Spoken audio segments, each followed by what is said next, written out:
ফুফুদেরকে Fuji ডাকে, পাট গাছ রে কয় নাইল্যা, চিংড়ি মাছ রে ইসা ডাকে, কালো রে কয় কাইল্যা। কিশোরগঞ্জের মানুষ যারা চাচা রে কয় জেডা, যেসব ধানে চাউল থাকে না হেইডা রে কয় চেডা।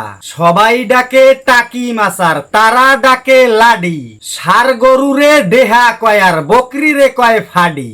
মসজিদ রে কয় মসজিদ এবং বাতি রে কয় বাত্তি, ঢাকনা রে কয় ঢাহুন তারা, ছাতা রে কয় ছাত্তি। সবাই যারে ঝাড়ু ডাকে হেইডারে কয় হাসুন, বাতাস করার হাত পাখারে তারা বলে বিছুন।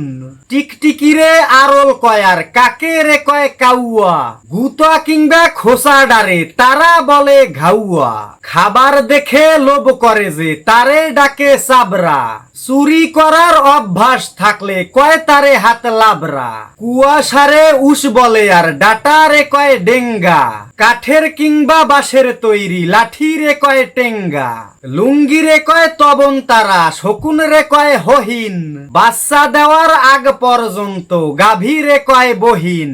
গরু ছাগল হাঁস মুরগির বিষ্ঠারে কয় লেদা, ছোট বড় সব ধরনের ছিদ্র রে কয় ছেদা।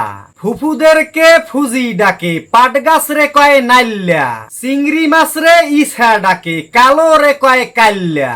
কথা শুনে তোমরা যারা পরশ লুটে হেসে, তবুও তারা এমন করেই কইতে ভালোবাসে। সুপ্রিয় দর্শক মন্ডলী, কবিতাটি প্রিয় কবি ফেরদাউস আহমেদ ভাইয়ের লেখা। সবাই তার জন্য দোয়া করবেন এবং কবিতাটি যদি আপনার একটু ভালো লেগে থাকে তাহলে অবশ্যই আমাদের পেজটিকে ফলো দিয়ে ভিডিওটি শেয়ার করতে ভুলবেন না। ধন্যবাদ সবাইকে।